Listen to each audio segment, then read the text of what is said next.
Hello everyone, this is Michael from KendoWorld and welcome to the latest KED Talk. Today I'm joined by Tanya Saga from Ecuador. Tanya is a fifth Dan and has been living in Japan for some time now. She participated in the 2015 and 2018 World Championships, so those were the ones in Tokyo and Korea, as a member of the Ecuador team.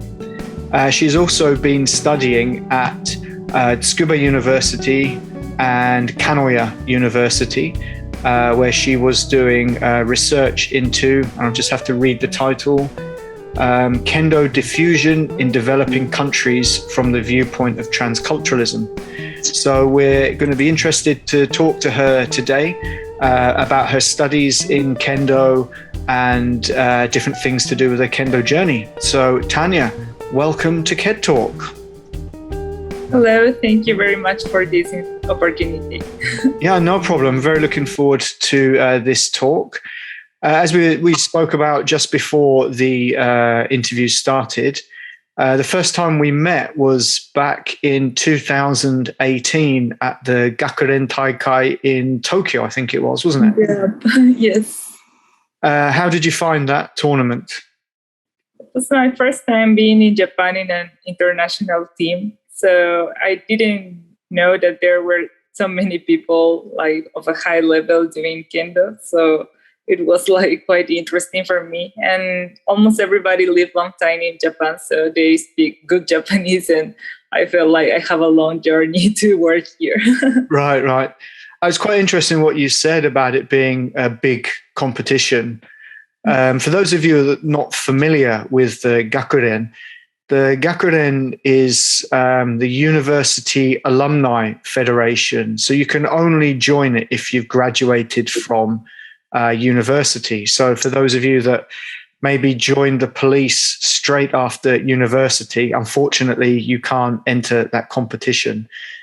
But it's a competition made up of different alumni groups of the different universities around Japan. So you get teams from Tsukuba University, Meiji, Hosei, Kanoya, Kokushikan, and it's a really, really high level tournament. And there are loads of 8th Dan sensei that take part in it as well, quite a few police.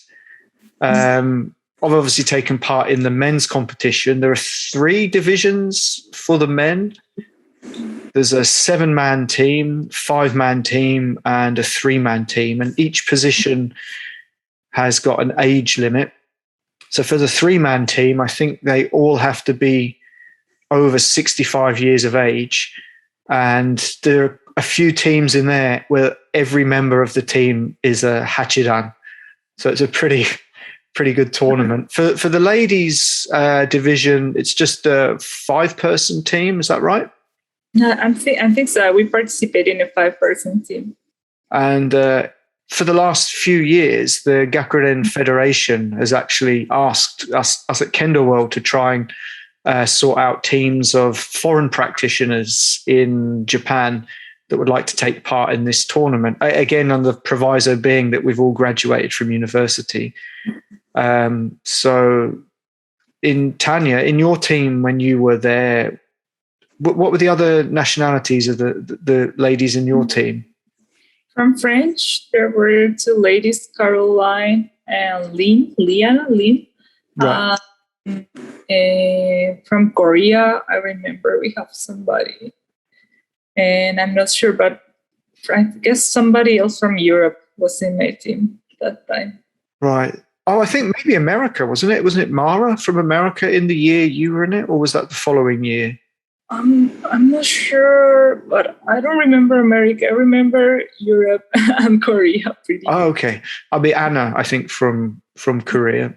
Mm-hmm. Yeah, in the men's team, we had myself from England.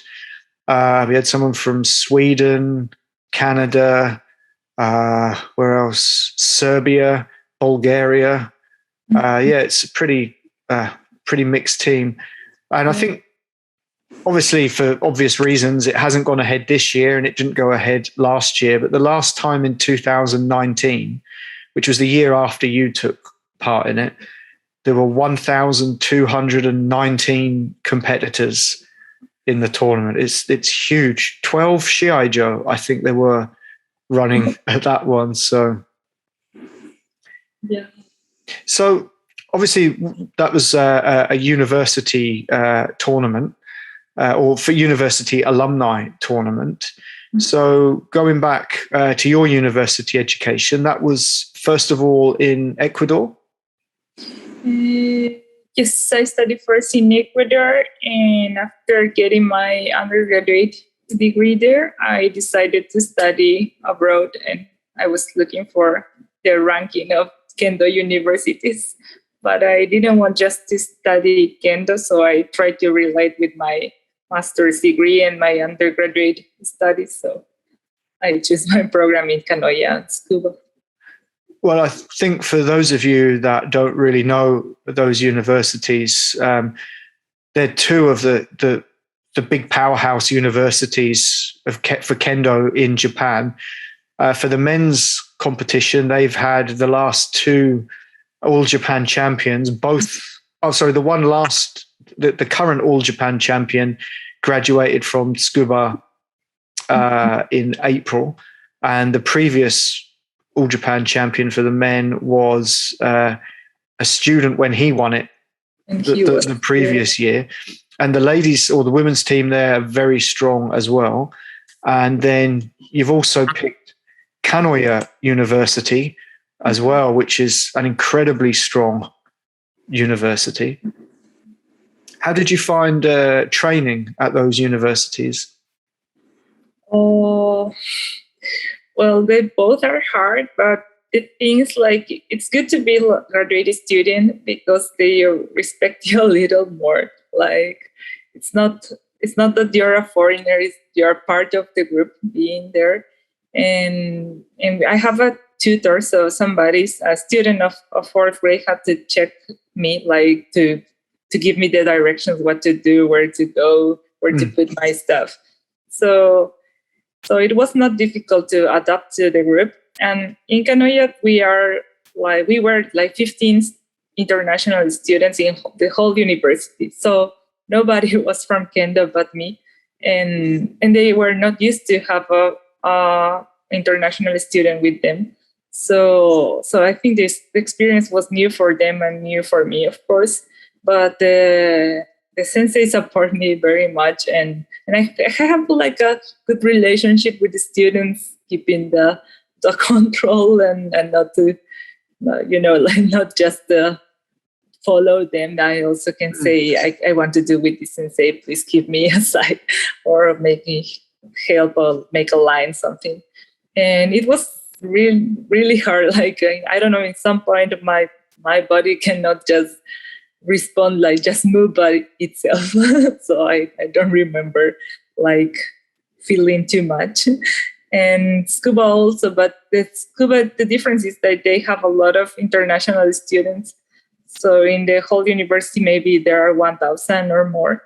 So, oh, wow. I didn't realize it was that many international students there. Yes. And Kendo students also, there are not that much, maybe 3, 4. In the year that I was, we were 3. But the Tsukuba students are used to relating with the international people because they receive from their sensei, they bring from different countries to do some gashuku or kangeiko or something. So they quite understand what's the training with people from overseas. So I don't feel like sometimes people said a little discrimination or a little hard the relationship with the students and that, but I think it was like not so hard because the students were kind of used to it. And they look for us, so they don't leave the graduate students alone. So they come to us to do like to put us in motodachi something, and then you can do some students and then change and say, okay, I'm doing to this sensei this time, and they understand because sometimes you cannot make a line because they are coming. But you can say today, like, yakusoku shimashita, I made a promise with sensei, so wait me a second. And yeah, and it's good because with every student you can do it. It's like a very ritual experience to learn. So that was a bit easier for you then, going there, because you were already a graduate rather than you weren't an undergraduate when you went there. No, yeah, I went as a graduate. And well, before I came to Japan as an undergraduate, just like 3 months training, and I was in Ryutsuke University. And yeah, in that moment it was hard because also I was younger and also Nidan, maybe second grade. So it was hard to get what their students were doing. But when I came as graduate students, they also respect you as graduate student, and they help you to do the basic things. I don't know if they like it or not, but they have to. So it's kind of easy to keep the relationship. And also, if you already have visited some universities in Japan, you understand like the treatment with the students and how to use Japanese to say them in a polite way, but please let me do it. But I want you to, and not just onegaishimasu, onegaishimasu. So it was, I think, kind of lucky to have that experience before to get a good relationship with the students and train in the way that I wanted to do. I think maybe in case people listening to this are not very familiar with those universities, both Kanoya and Tsukuba are public or national universities, which means that in order to get into it, you have to be very, very good academically. You have to take the national, I think they call it in Japan, the Senta Shiken. And that's the same exam to go to places like Hitotsubashi or Tokyo University. And if you're good at sports as well or other things, you can get scholarships there, but you still have to be very, very good academically.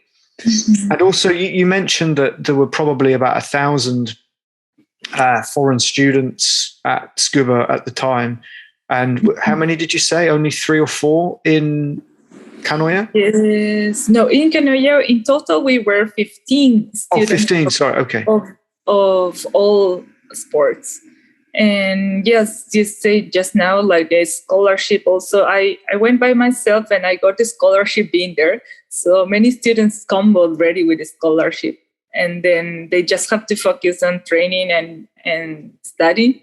But I have to be like the other students, like having part-time job and studying and doing other things. So I think that's also difficult, like to manage the time, especially because the usually kendo trainings are sometimes twice a day, something, and you have class and master's class plus doing some part-time jobs. So it was it was like we need to make a good schedule and be organized to do all at the same time. Also, another thing about those 2 universities, probably why there were so many foreign students in Tsukuba and not so much in Kanoya, is the location. Like Tsukuba is kind of quite central to Japan. It's not too far from Tokyo. It's in Ibaraki Prefecture, which joins on to Tokyo. But Kanoya, you probably, except for Okinawa, you probably couldn't get further away. Is it on Kagoshima or in Kagoshima Prefecture? It's in Kagoshima Prefecture, but yeah, it's in the way south of Kagoshima, and it's only like a sports university, so there are no students of other areas. And yeah, I think also the location has a lot to do, but yeah, we were few. But the good thing is that the international section also help you, telling you when there are scholarship opportunities or something. They tell you. In Tsukuba you have to look for it. Right, okay. There are many people. So, as I mentioned before, that these are 2 of the top kendo universities or strongest teams in Japan.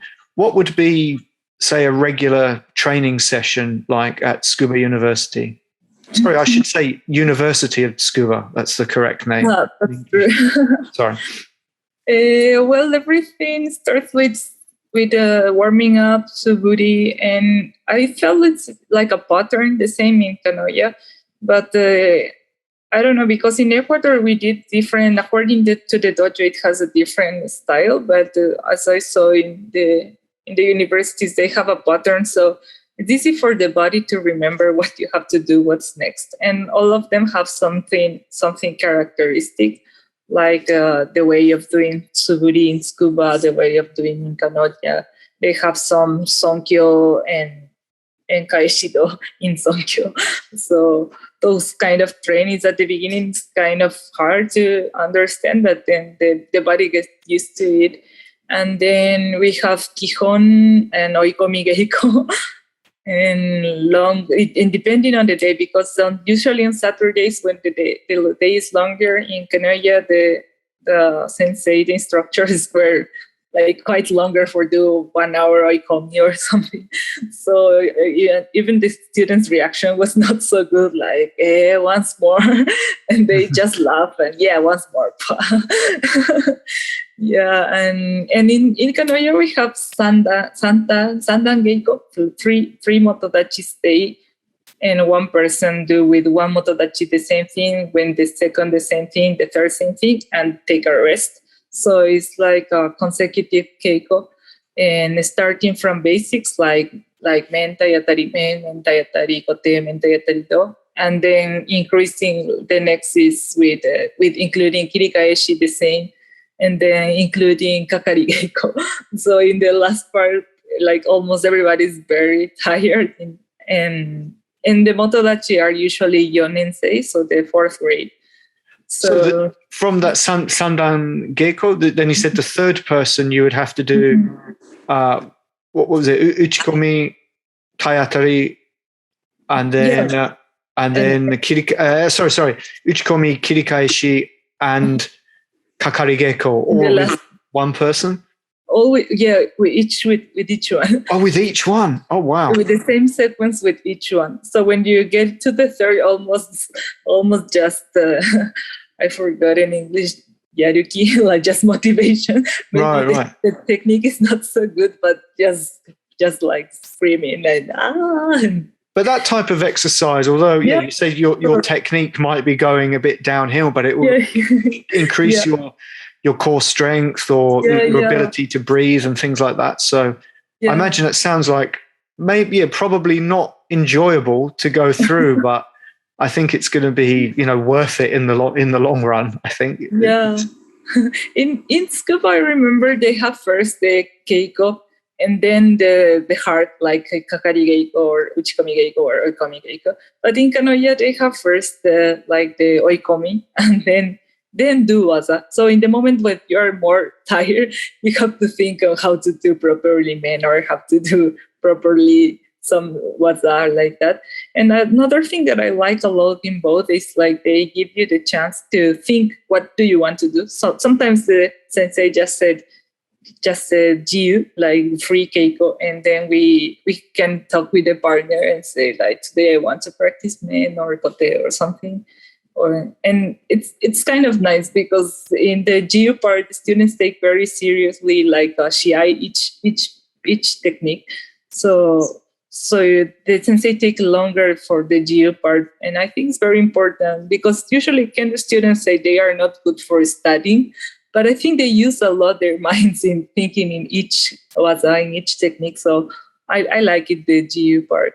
And after that, like 1 hour or 2 hours of this, and then just keiko with senseis or the young or the fourth grade students. So after being tired, just do some keiko and practice what you have done.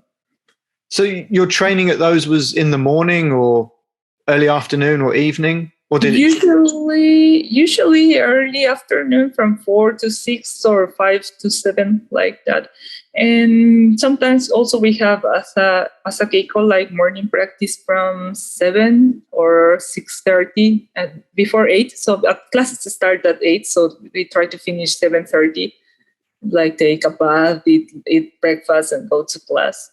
And on Saturdays, the practice was like from 9 to 12. So Saturdays was longer. And sometimes in Kanoya, they invite students from other universities around Kyushu.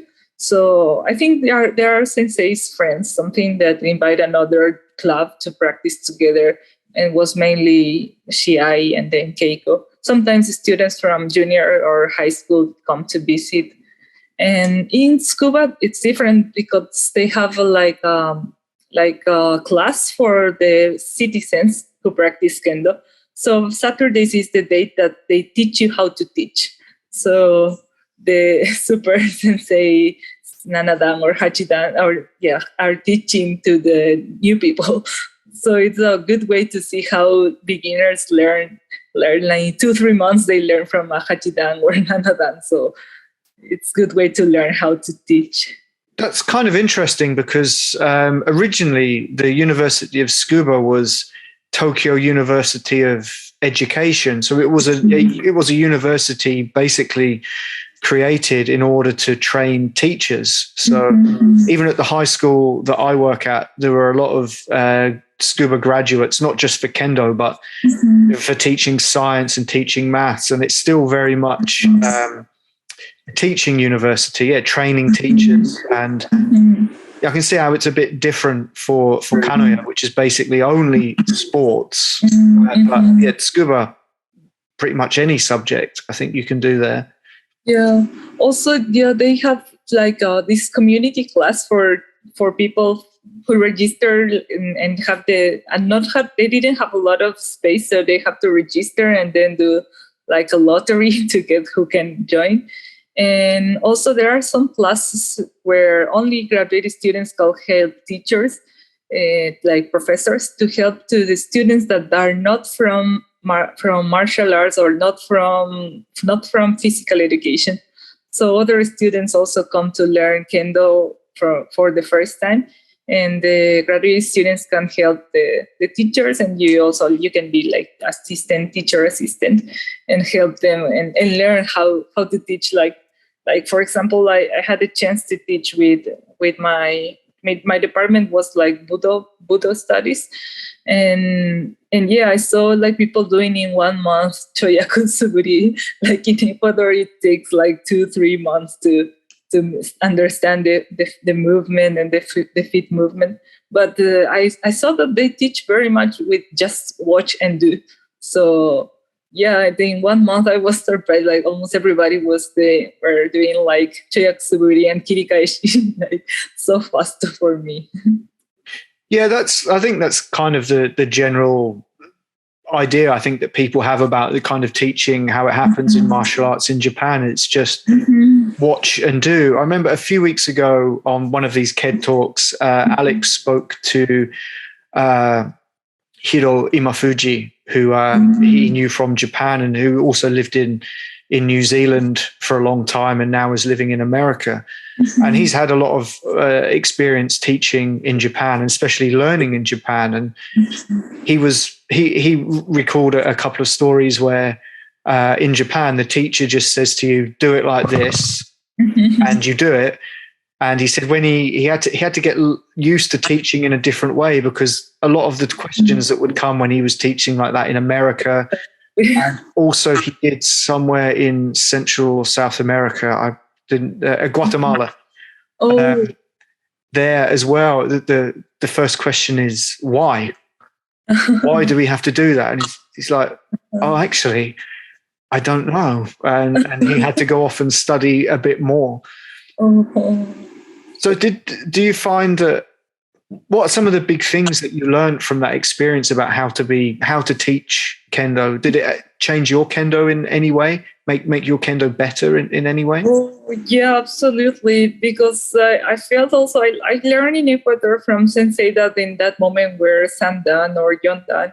And also in Ecuador, we don't have the access to like high rank sensei. So sometimes some sensei come from like a seminar or something, but that the knowledge they give us, we have to keep and study by ourselves.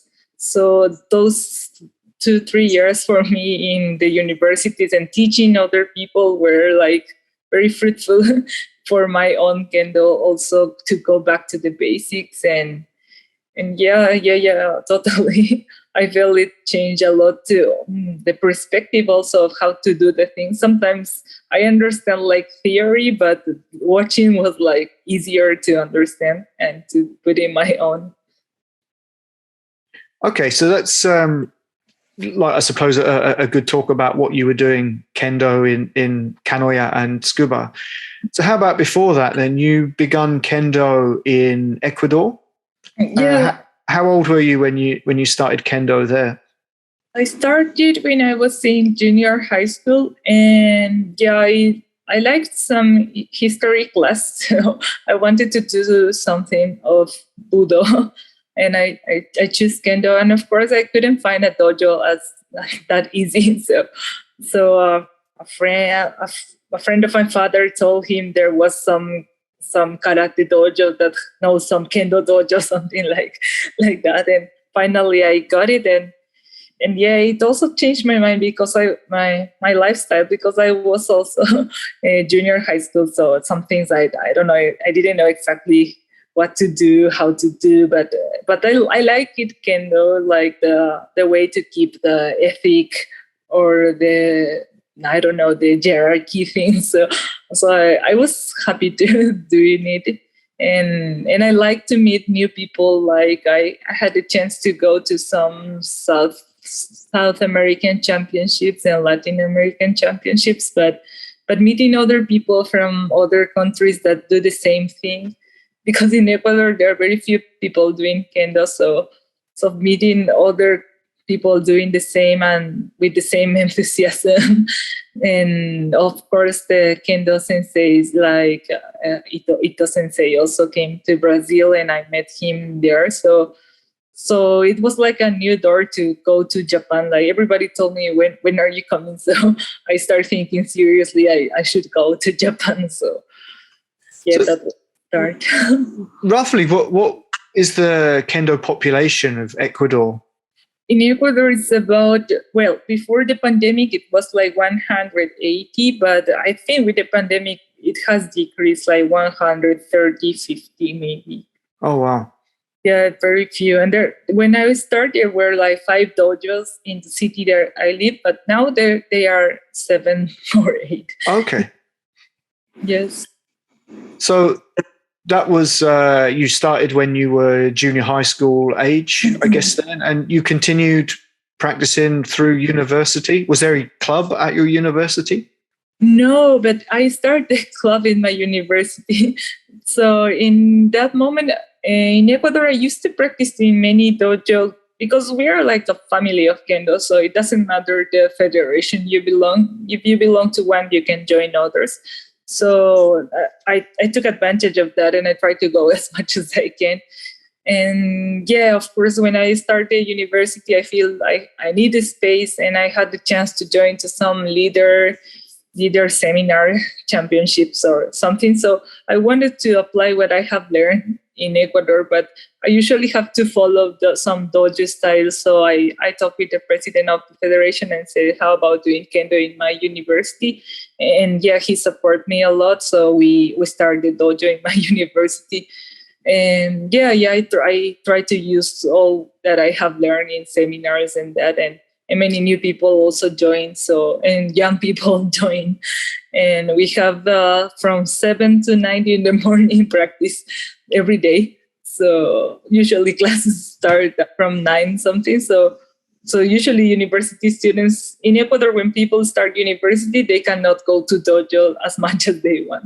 So right. I thought like that the schedule would be good for people who cannot do but can join in the university schedule. So yeah, I continued that, and when I decided to go to Japan, I focused that training every day is the key. So I didn't want to die when coming here. Right. So how many people were in the club that you started at first? When we started, we were 3. Oh, wow. Yeah, the first year we were 8. And then before I came to Japan, we were like 15. And yeah, it was like a good level. I mean, not high level, but shodan nidan. And because they train every day, So they can get the level of some other Ecuadorian dojo like very fast. Maybe right. In a dojo that trains once a week with the students of my university training every day. Maybe in 2 months they got the bogu, and we made we can visit other dojo and train. So yeah, after I left, they continued training, and I know that there are new students, so I feel very, very happy because it's working perfectly without me. Oh, great. So when you started that club, you were shodan or nidan at the time? No, I was already yondan. Okay. Between sandan to yondan, yes. So obviously you were in charge of, I guess, some kind of mostly beginners at that point. Yes. How did you find it? How were you able to keep up with your own studies? Because obviously you need to be able to try and train with people around the same level or higher than you. How did you manage that when you're in charge of beginners? Yeah, I tried not to, because some people when made their own dojo, they stopped going to other dojo in Ecuador. So I tried not to stop. So we have one dojo where all sensei go. Like it was the main dojo in my city, and so I also try to keep training over there. And sometimes some students that they were not my students, but they come to visit sometimes. So I have the chance also to invite. I invite other people, like if you have time, join our kendo class, something. And yeah, I try to train hard with the young people, like push them hard because I want them to push me also. Yeah. I think obviously living in Japan now that we're very spoiled because we can go. We can always find a new place to train and train with new people as well. So, you're not getting used to each person's peculiarities. You're fighting new people all the time, or you can if you want to. So I think that's great that you were, and it sounds like a really good environment in Ecuador where you said you just join one club and you can pretty much go to anywhere. I think with a small kendo population like that, it's a good thing, and it keeps you fresh as well. Yeah, that's totally true. I haven't think about from that perspective, but it's true because what I tried when I went to some South American competition or something, I really enjoyed the Jigeiko, and also in the seminar or leader seminar or something, it's true, I haven't feel like getting used to somebody's keiko style or something. Or maybe sometimes with my sensei in Ecuador, I kind of understand the style. But yeah, the opportunity to do with other people, I think it was very, very important for me to change in that moment. So getting outside of Ecuador, like you just mentioned that there were, was it the FIK, the International Kendo Federation seminars in Latin America, or was it all of America, like North America, Central and South America? When I started, there were the South American, Caribbean, and Latin America and America. But after few years that I started Kendo, it changed to Latin America Confederation. So the Latin American Championship and seminars for instructors, seminars for ladies, some seminars, and the referee seminars are for the region of America, so included. But the referee seminar I haven't gone because it was from 4th Dan and upper. So when I was there, I was not high enough.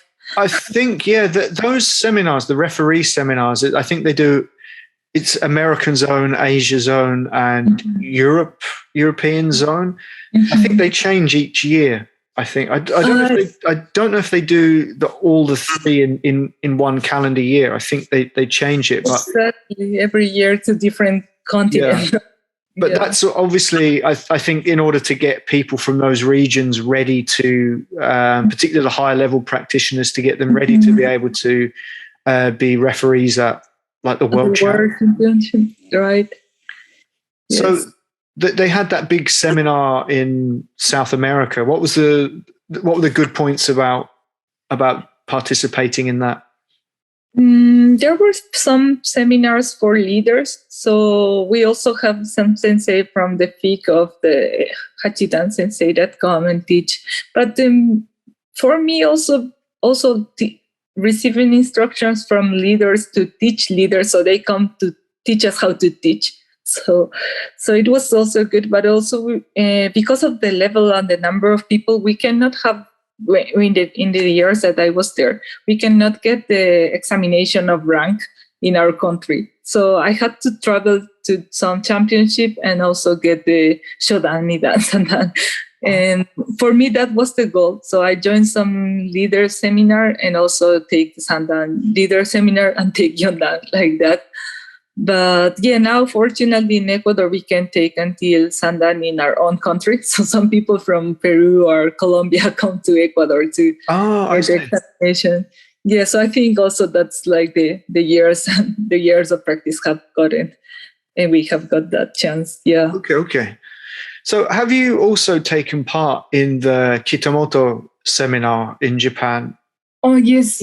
I went, in 2013, 12 maybe, before the championship in Japan. Yeah, also that was my dream because, that's from Sandan and upper, right? So I don't know. I'm not actually eligible to take part in it because I'm not registered with the British Kendo Federation. I'm resident in Japan, so I can't. I'm not a foreign Kendo leader. So I'm a foreigner, but that's. But I think quite possibly, It's they pick people or people from the different federations are nominated to go into it who they think are going to be in a teaching position, I think, in the years to come. Yes, I think it was like upper than Yondan, but some countries can accept until Sandan. And I was looking for it since I was Nidan, I guess. But I had the chance to go. Maybe Sandan I was when I went there. But also like 7 days of Kendo, when in the third day we were almost dying. Well, I think back when you hear the stories of that Kitamoto seminar from a lot of guys I know that are a lot older than us, and it was almost 2 weeks, I think, back. It was at the moment. Is it 7 or 8 nights? Yeah, I think like 7 days. When I went, it was 7 nights. Yeah, but back in the day, it was almost 2 weeks. I think it was pretty. Yeah. I mean, I think it did forge some long-lasting friendships from some of the people that we've spoken to about it, because I think you're in the trenches with that. It's like being in a battle zone, and they really, really worked you hard. I remember the year I went, there were some sensei from the Osaka police, Funatsu sensei and Koda sensei, and they said we were like so enthusiastic that they want us to do 1,000 choyaku suburi. And we thought they were like kidding, but they did it. So I just remember all of us like, is this seriously? Just those two sensei that you mentioned, did you say Koda sensei? Koda sensei. So Koda sensei is from University of Tsukuba. University of Tsukuba, and Funatsu sensei is from Osaka Police, who won the 8th Dan tournament, I think twice. I saw one of them. He's fantastic. Wow, making you do 1,000 choyaku suburi though. I mean, they were very like nice, not nice but funny to teach. Like always making fun of us. Like oh guys, you cannot do this or that. So we were very happy of that. So they didn't expect that. Like they said, we expect you to be like oh, sensei is like making fun of me. But we were like fun, like oh, sensei is so funny, like that. So they were, you think it's funny? I will do 1,000 choyaku suburi. Oh, you don't do that, and then they did it.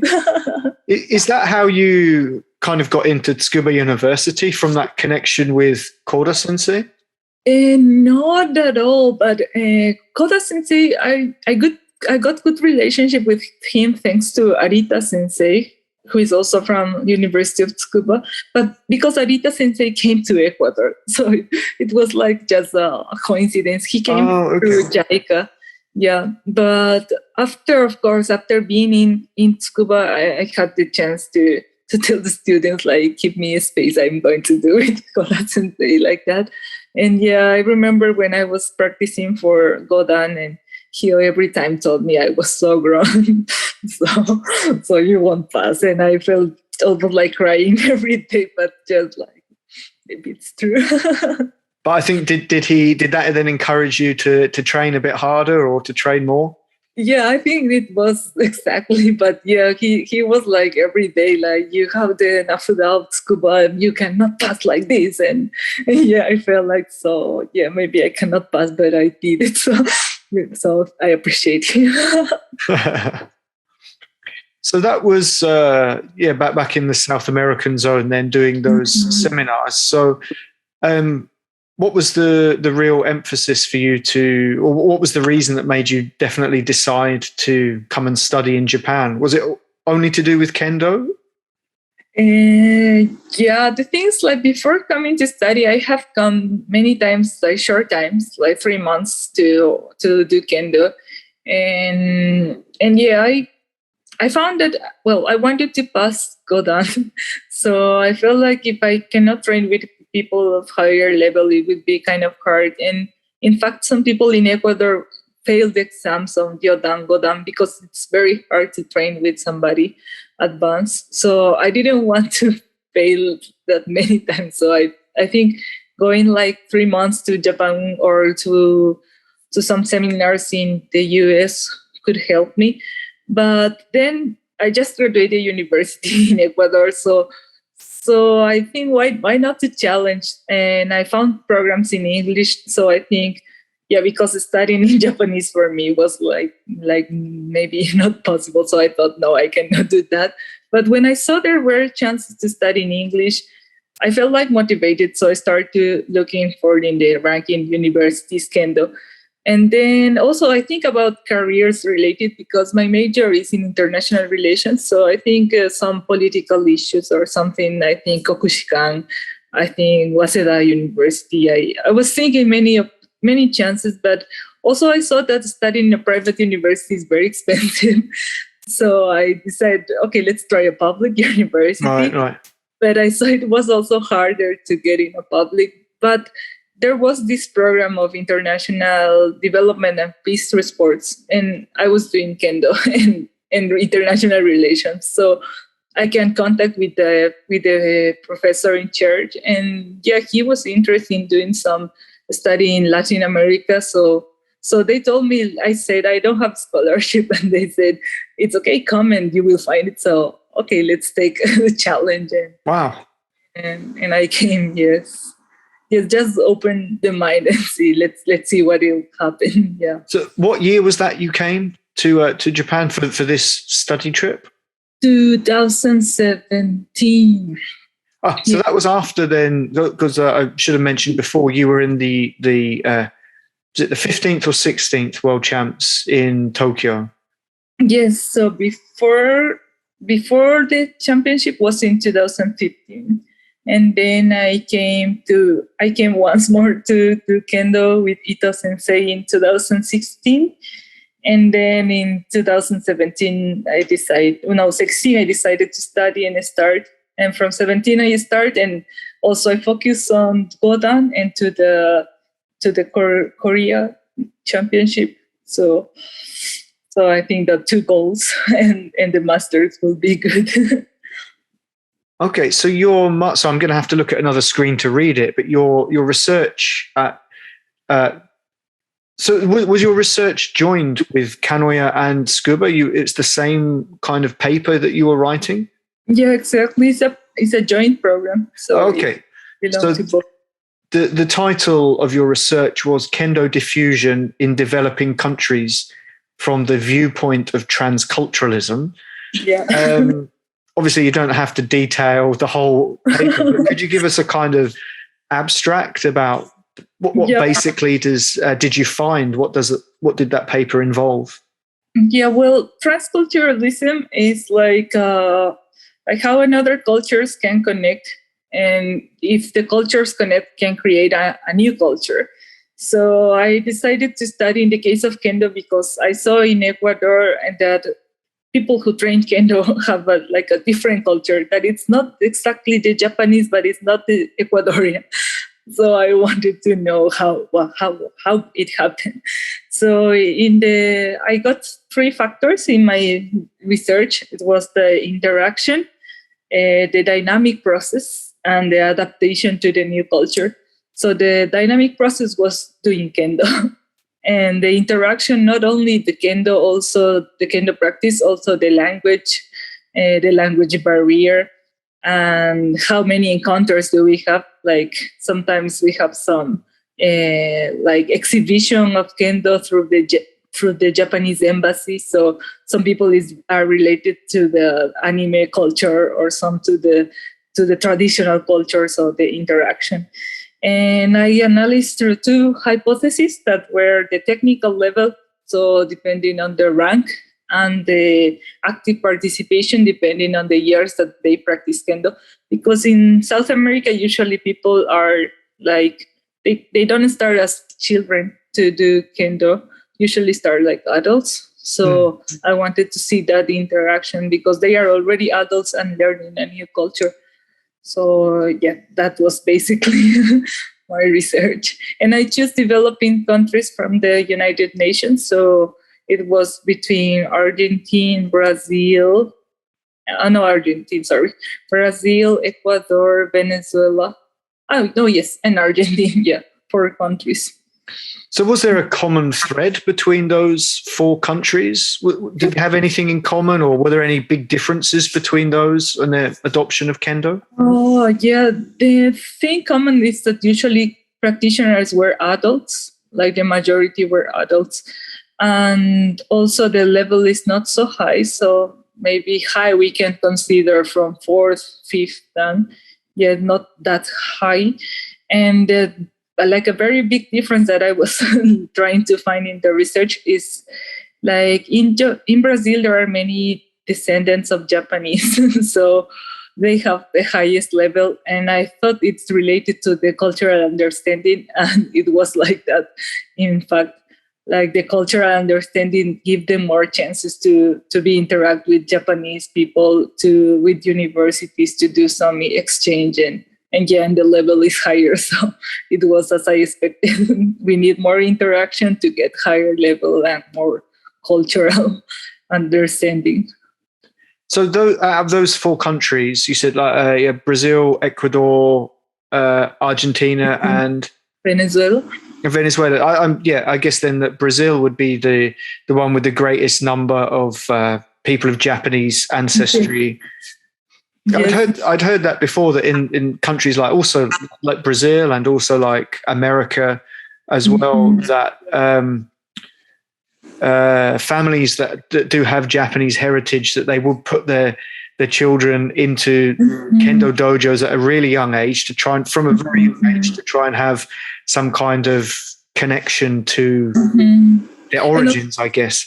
They understand also more Japanese comparing to other people in South America, for example. So I think that was also easier if they receive some instruction from Japan to understand, to interact and learn. That if you, in Ecuador, you have a translator that says that maybe it says this and maybe no, or something and some words in Japanese difficult to translate. So I was thinking maybe also the language barrier cannot help to the cultural understanding. So that research then started in 2017. Yes. When did you finish? In 2018, I finished, but I continued writing to do a paper publication. So until 19, I've been. Okay. That was for PhD or master's? No, it was my master's. Yes, and then I started working. So I'm still doing some papers, but not as a PhD. Okay, so then that study then finished. You said 2017. Start and Started in 2017. Finished in 2019. So you decided to remain in Japan after that? Yes, I love it, and I loved how can I increase my Kendo level being in Japan. So yeah, and there, as you said, the opportunities to train with many people everywhere. Every small city has a good dojo with famous sensei. So yeah, I wanted to stay to work and stay. Yeah. I definitely think you're not alone there. With some people come here think, oh, I'll just come and do a year or two, practicing not just kendo, but people that we know through KendoWorld that do judo or karate or aikido as well. We'll just come and learn for a couple of years, and then 20 years later, 30 years later, they're still here and can't drag themselves away. So I think when I came here in 2003, it was a couple of years, just see how it goes. And I'm coming up for nearly 19 years. It will be in March next year. I can't see myself going home. So I guess you're going to be here for a long, long time as well. Yeah, when I came also, I remember I came just with that open mind to stay. Like I couldn't say, even when I came, I couldn't say I will do this in how many years. But many people told me, oh, after 2 years, you will be back. And I was thinking, I'm not sure about that. And yeah, now I cannot see myself going back. Yes. So we're just coming up almost an hour.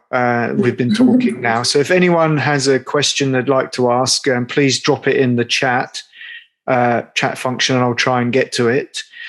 But just going back, so you had finished your studies. So you're still working at Tsukuba University or Kanoya University? I'm not working in the university. I'm working in Tsukuba City.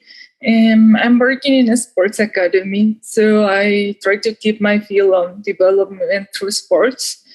And yeah, I'm working also in my own project on education and sports programs. And how have you found adapting to working life in Japan? Oh, yeah. I feel like God used to it, but many people tell me not to get so used to it, like even to work extra hours and that. Right. Get in the system. But I think the most important thing is that you're still being able to make time to get to training. Yes, totally. I feel very grateful about that because it's a sports academy. So even if we don't have Kendo in it, I can adjust my schedule to go to Kendo because they know I am still a player. So they allow me to reschedule and adapt with other stuff. Well, obviously there hasn't been too much going around recently because of COVID-19. I think where I am, I think the further you get out into the countryside, it's a bit different. But obviously you're in Ibaraki, I'm in Kanagawa, with quite the big metropolitan areas. And yeah, for me, the local sports center only started up at the beginning of November. That had been over a year and a half. I think there would been no training, and different clubs I'd been going to had kind of taken long breaks. So I'm not training as much as I was, but I'm managing to get twice a week now, which has been certainly much better than for the last year and a half. Yeah, totally. Also, I try at least to go twice a week, and I feel like very happy with that because with the other life, a busy life, I feel it's not like the university, like everyday training. But yeah, there are a few dojos near my house, and some sensei graduated from the University of Tsukuba have those dojos, and also the police sensei has his own dojo, and there are a few dojos in Tsukuba. So the day I finish, it's a different day, different dojo. So I just think, okay, I have my bogu on the car, and okay, today I can go here, I can go there. Just keep the contact lens and then change it and then go. But yeah, I feel it's fun. Like I'm not disappointed of it. I think it's good enough. Oh, fantastic. And I just saw on Facebook you'd posted that you'd just passed your motorbike license. So I'm sure that's going to enable you to travel a bit more and a bit quicker, nipping in amongst the traffic. I don't know what the traffic's like in Ibaraki, but I'm in Kanagawa and working in Yokohama, and just sometimes it's a nightmare. I wish I was on a motorbike at times. Yeah, I can imagine like going to many dojos by train. Like they look so hard, right? Being in your bogu and moving to another, just putting the car. Going in the car is so much better. I love it when it's possible. All right. Well, Tanya, we've been talking for about an hour. So thank you so much for spending your Sunday evening. It's now about 11 p.m. on a Sunday evening in Japan. Thank you so much for spending the time talking to us, and glad that you were able to get back into the dojo, and fantastic research that you've been doing about Kendo in South America and transculturalism. Hopefully, remains to be seen what the situation with regards to Corona is going to be like next year. But hopefully you'll be able to meet up again and take part in the Gakuren Taikai and even the KendoWorld Keikokai, which, all being good, will be happening in July. Obviously, we haven't been able to do that for the last couple of years. So just a couple of people have said thanks very much for the insightful interview, and thank you very much. So thank you very much. Yeah, it's been a great pleasure. Yes. Yeah, well, hopefully we'll get to meet up in person sometime soon. Yes. I'm fantastic. Very looking forward. Thank you. Well, I hope the job goes well, and be safe on your motorbike. That'd be fantastic. Thank you very much. All right, Tanya, thank you very much. And thank you to everyone that's listened in. We hope you've enjoyed this chat, and we're working on getting another one sorted out at the moment for January next year. So once again, Tanya, thank you very much. Thank you very much, Michael. Thank you, everybody. Okay.